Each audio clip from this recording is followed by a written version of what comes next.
El Señor esté con ustedes.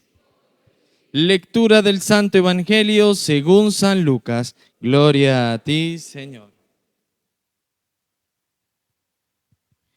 El mismo día de la resurrección, iban dos de los discípulos hacia un pueblo llamado Emaús, situado a unos 11 kilómetros de Jerusalén, y comentaban todo lo que había sucedido. Mientras conversaban y discutían, Jesús se les acercó y comenzó a caminar con ellos. Pero los ojos de los discípulos estaban velados y no lo reconocieron. Él les preguntó: ¿de qué cosa vienen hablando tan llenos de tristeza? Uno de ellos, llamado Cleofás, le respondió: ¿eres tú el único forastero que no sabe lo que ha sucedido estos días en Jerusalén? Él les preguntó: ¿qué cosa? Ellos le respondieron: lo de Jesús Nazareno, que era un profeta poderoso en obra y palabras, ante Dios y ante todo el pueblo. Como los sumos sacerdotes y nuestros jefes lo entregaron para que lo condenaran a muerte y lo crucificaron. Nosotros esperábamos que él sería el libertador de Israel, y sin embargo, han pasado ya 3 días desde que estas cosas sucedieron. Es cierto que algunas mujeres de nuestro grupo nos han desconcertado, pues fueron de madrugada al sepulcro, no encontraron el cuerpo y llegaron contando que se les habían aparecido unos ángeles que le dijeron que estaba vivo. Algunos de nuestros compañeros fueron al sepulcro y hallaron todo como habían dicho las mujeres, pero a él no lo vieron. Entonces Jesús les dijo: qué insensatos son ustedes y qué duros de corazón para creer todo lo anunciado por los profetas. ¿Acaso no era necesario que el Mesías padeciera todo esto y así entrara en su gloria? Y comenzando por Moisés y siguiendo con todos los profetas, les explicó todos los pasajes de las Escrituras que se referían a él. Ya cerca del pueblo a donde se dirigían, él hizo como que iba más lejos, pero ellos le insistieron diciendo: quédate con nosotros porque ya es tarde y pronto va a oscurecer. Y entró para quedarse con ellos. Cuando estaban a la mesa, tomó un pan, pronunció la bendición, lo partió y se lo dio. Entonces se le abrieron los ojos y lo reconocieron, pero él se les desapareció. Y ellos se decían el uno al otro: con razón nuestro corazón ardía mientras nos hablaba por el camino y nos explicaba las Escrituras. Se levantaron inmediatamente y regresaron a Jerusalén, donde encontraron reunidos a los 11 con sus compañeros, los cuales dijeron: de veras ha resucitado el Señor y se les ha aparecido a Simón. Entonces ellos contaron lo que les había pasado por el camino y cómo lo habían reconocido al partir el pan. Palabra del Señor. ¿Podemos sentarnos un momento? Quiero invitarles en esta mañana a que juntos pidamos la presencia del Espíritu Santo para que nos conceda sabiduría y entendimiento y así juntos poder comprender la palabra del Señor. Van a repetir después de mí: ven Espíritu Santo, Señor y dador de vida, que procedes del Padre y del Hijo. Llénanos de tu Espíritu. Haznos dóciles a tu palabra y testimonio para cuantos nos rodean.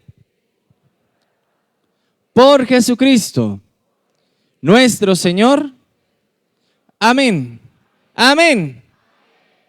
Les decía al inicio de la celebración, debemos sentirnos contentos, debemos sentirnos alegres porque el Señor ha resucitado. Y la resurrección es el mensaje para nosotros de alegría. Es el mensaje para nosotros de alegría porque se cumple lo que el Señor anunció, se cumple su promesa al decirle a sus discípulos: al tercer día resucitaré.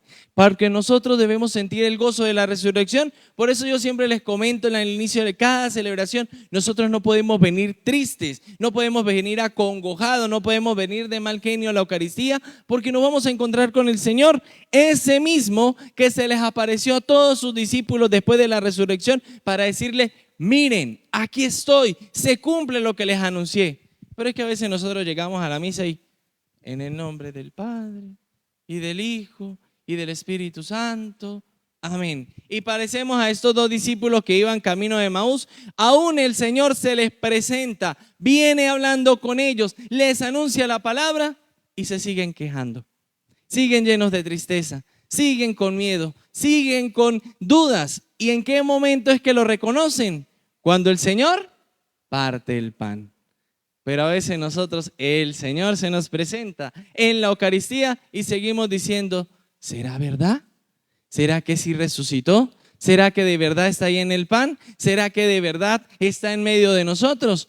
Voy a decir como nos dijo un día un padre. Recuerdo que yo estaba en el propedéutico y nos dijo el padre un día, cuando yo estaba de seminarista, había un muchacho muy bueno, de verdad que era excelente, pero llegó y dijo que se retiraba del seminario porque no veía que de la hostia salieran luces. Y así nosotros a veces esperamos que cuando el sacerdote levante y diga, este es el Cordero de Dios que quita el pecado del mundo, estamos esperando que salgan luces, que salga una sombra de humo, no sé, cualquier cosa.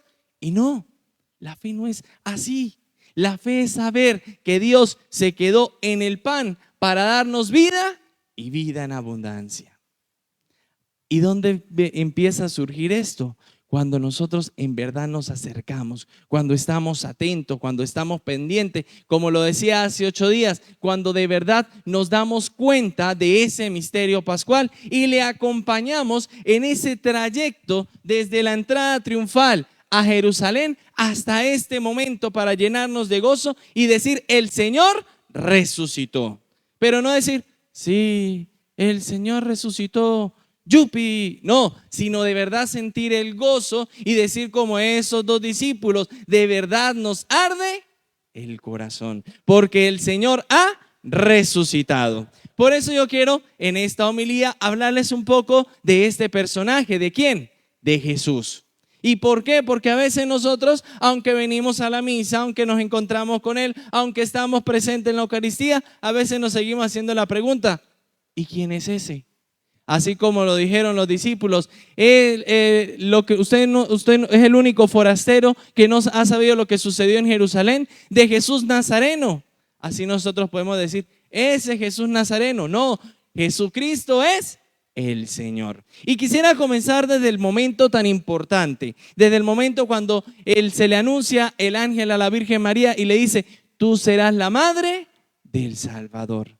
Allí comienza el culmen de lo que será la historia de la salvación de la humanidad, cómo el Hijo de Dios se encarna en una mujer, en una doncella, para que se cumpla la palabra del Señor. Nacerá de una virgen, es decir, el Emmanuel, el Dios con nosotros.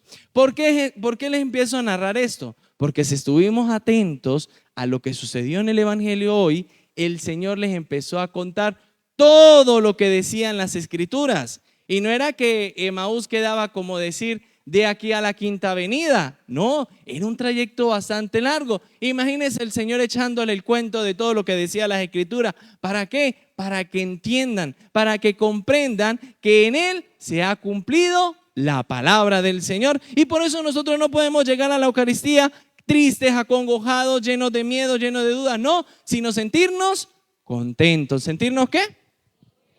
Con ese ánimo de ustedes, yo me lo creo, claro que sí. ¿Sentirnos qué? Y contentos porque en Jesús se cumple esta promesa del Señor, porque en verdad resucitó. Seguimos ese trayecto de la vida de nuestro Señor Jesucristo hasta el momento de Belén, cuando nace. Miren, yo lo dije en una oportunidad, no hay mayor alegría para una mujer que recibir en sus brazos a su hijo. ¿Qué es lo que hacemos comúnmente? Le preparamos el cuarto, le pintamos todo, le ponemos un coche bien bonito, le ponemos la cuna. ¿Dónde nació el Salvador? En un pesebre, en medio de unos animales, allí en la paja y acostado. Y la Virgen, me imagino que como madre quería darle algo mejor, pero el Señor tenía otros planes para mostrarnos, y en eso se cumple lo que va a decir el apóstol San Pablo: se hizo hombre y se abajó a nuestra misma condición para demostrarnos la humildad. Pero a veces nosotros volvemos a caer en lo que decía el Padre a nosotros en el propedéutico. Hasta que yo no vea las luces allí en el altar y que el sacerdote cuando diga, este es el Cordero de Dios, y que salgan ahí luces y que salga una nube ahí, no voy a creer. No, porque entonces todo lo que hizo el Señor no tendría sentido. Para demostrarnos la humildad. Y esa misma humildad la vamos a encontrar en su infancia, cuando se pierde en el templo. Yo no me imagino al niño Jesús diciéndole a los doctores de la ley, ustedes sí son mensos, ¿por qué no entienden? No, les explicaba con humildad. ¿Con qué? Y esa misma humildad es la que él ponía en práctica en su ministerio, cuando anunciaba las parábolas, cuando les enseñaba a los discípulos, cuando hacía milagros, para que la gente comprendiera que él no es lo que ellos creían que venía, un Mesías que venía a libertar, un Mesías que venía con guerra, con tropas para liberar al pueblo de la esclavitud de los romanos, no, sino que era un Dios humilde que venía a traer las paz a aquellos que la aceptaran. Ahora bien, vamos a entrar ahora en este momento culmen. Ya hemos hablado de su nacimiento, ya hemos hablado de su infancia, de su ministerio. Ahora viene lo más importante, lo que le va a dar sentido a la resurrección es la pasión y muerte. ¿Cuántos de ustedes vinieron a la Semana Santa completa? Tan poquitos. Ay, Virgen del Carmen. Santo Cristo de la Grita.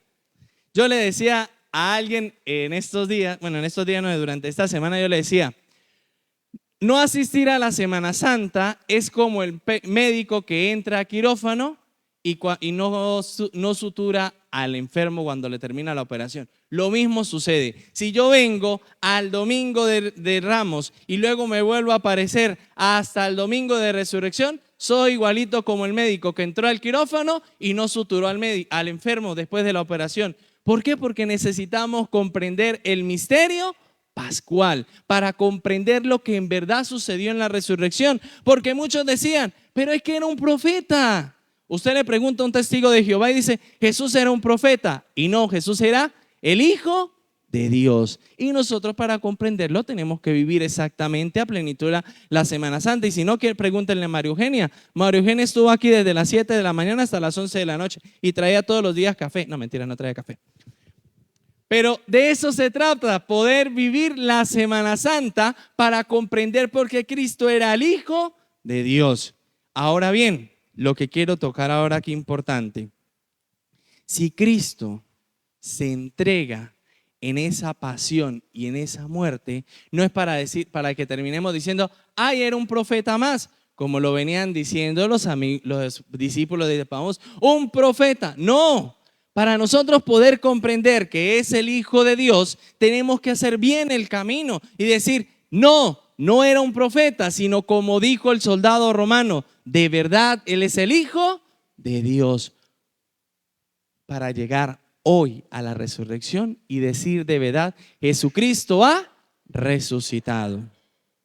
Ahora les pregunto a ustedes, no me vayan a contestar, medítenlo, reflexionenlo. Y de verdad yo creo que Jesucristo es el Hijo de Dios. De verdad yo creo que Él dio su vida para que yo tuviera vida en abundancia. De verdad yo creo que Él se quedó en el pan eucarístico para yo poder recibirlo sacramentalmente. De verdad Él instituyó a los sacerdotes para que ellos por medio de su consagración lo hicieran presente en el pan eucarístico. De verdad yo creo que el sacerdote es un enviado del Señor para que perdone mis pecados.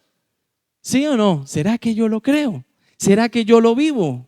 ¿Será que yo lo entiendo? Y solamente esto tendrá respuesta cuando yo comprendo la resurrección. ¿Cuándo comprendo qué? Y es allí donde quiero resumir esta homilía en dos palabras importantes. Somos discípulos y somos testigos. A ver, ¿qué somos? ¿Y somos? Vamos a empezar por ahí. ¿Y qué será un verdadero discípulo? ¿Qué será un verdadero discípulo del Señor? Lo hemos narrado hoy en el Evangelio. Aquellos que escuchan la palabra y la ponen en práctica. Ahora bien, Cuando nosotros estamos escuchando la palabra de Dios, cuando está el sacerdote predicando, cuando está el sacerdote dando la explicación del evangelio, ¿dónde estamos? ¿Acá o por allá en la Quinta Avenida? ¿Dónde estaremos? ¿Acá? ¿Seguro? Vamos a ver si es verdad. ¿Con qué comencé yo la homilía? Ya los agarra uno. Comencé hablando de la infancia del Señor. ¿Cómo nace? ¿Ve? Debemos estar atentos. El verdadero discípulo no solamente escucha la palabra, sino que está atento de lo que está sucediendo. Esa misma atención era lo que estaban teniendo los discípulos de Emaús, prestándole atención a lo que él decía. Por eso al final del evangelio terminan diciendo: nuestro corazón ardía. Pero a veces nosotros se nos olvida que prestar atención y estar atentos a la palabra es de verdad estar acá en mente y en corazón, escuchando lo que el Señor me dice. A veces yo puedo venir a la Eucaristía con algún problema, alguna situación, algún inconveniente, alguna necesidad, y salgo de la iglesia de la misma manera. ¿Pero por qué? Porque en vez de escuchar lo que el Señor me está diciendo, estoy diciendo mentalmente: pero es que mañana tengo que madrugar, ya mañana tengo doctrina social de la iglesia, pero mañana tengo que entrar a la iglesia, mañana tengo que entrar a trabajar, mañana tengo que ir al colegio. Y el Señor me quiere hablar y mostrarme la solución de lo que tengo que hacer, y yo por allá todavía pensando en el problema y en que mañana tengo que pararme a hacer desayuno. Y entonces, ¿cuándo voy a escuchar la palabra de Dios? ¿Cuándo voy a ser un verdadero discípulo? Cuando de verdad escuche. ¿Cuándo de verdad qué? Y al escuchar, lo coloque en práctica. Por eso dicen muchos: son luz en la iglesia, pero en la casa son oscuridad. Y no, nosotros no podemos ser así. Si yo de verdad soy discípulo, creo en la resurrección, creo que el Señor se quedó en el pan eucarístico, yo debo poner en práctica la palabra para luego ser un testigo. ¿Ser un qué? Y testigo es aquel que de verdad en su vida transmite lo que está escuchando. Por eso los discípulos, al ver que Jesús era el que les venía hablando y que lo reconocieron al partir el pan, no se lo guardaron para sí y decir: no, nos quedamos con el secreto solamente nosotros. No, sino que salieron corriendo, regresaron donde estaban los discípulos y le dijeron: en verdad el Señor resucitó. Ahora bien, vamos a hacer un pequeño examen de conciencia. ¿Cuántos de nosotros llegamos a la casa con esa alegría de decir: me encontré con el Señor? ¿Cuántos de nosotros llegamos en medio de nuestra familia, en medio de nuestro trabajo, y decir: de verdad el Señor resucitó? O decir: participé de la Eucaristía, y no saben el gozo que siento. Que llegamos comúnmente a la casa: uy, pero estos muchachos no se han levantado. Uy, pero este hombre, que mire la hora que es y no quiere pararse ni siquiera a ayudarme a hacer el desayuno. Mire, párense porque mañana tienen que... Y entonces preguntamos: ¿dónde están los testigos? ¿Dónde están de verdad aquellos que anuncian la palabra? No, Padre, solamente en la iglesia. No, a tiempo y a destiempo. Porque el verdadero discípulo es aquel que escucha lo que hizo el Señor, aquello que puso en práctica, que le anunció al pueblo y que lo dio a conocer en la resurrección, para que siendo testigo de verdad salga al mundo y diga a pulmón: el Señor resucitó, el Señor se quedó en medio de nosotros y se quedó en el pan eucarístico para darnos vida y vida en abundancia. Ahora entra la pregunta nuevamente para nosotros: ¿y ya hemos iniciado ese camino del discipulado para ser verdaderos testigos del Señor? No, deja que quedan dormidos. Yo sí dije: el Padre habla mucho. ¿Será que de verdad somos discípulos? No, qué ánimo el de ustedes, de verdad que me convencen. ¿De verdad somos discípulos? ¿Y de verdad seremos testigos en nuestras casas? No. ¿Quién lo dijo? ¿De verdad seremos testigos? Bueno, empecemos a partir de hoy, que lo que hemos vivido, lo que se nos ha comunicado, podamos salir a la calle y decirlo en nuestra familia, en nuestro trabajo: Jesucristo resucitó, Cristo ha resucitado y quiere darnos vida y vida en abundancia para que todos estemos con Él. Amén. Gloria al Padre y al Hijo y al Espíritu Santo.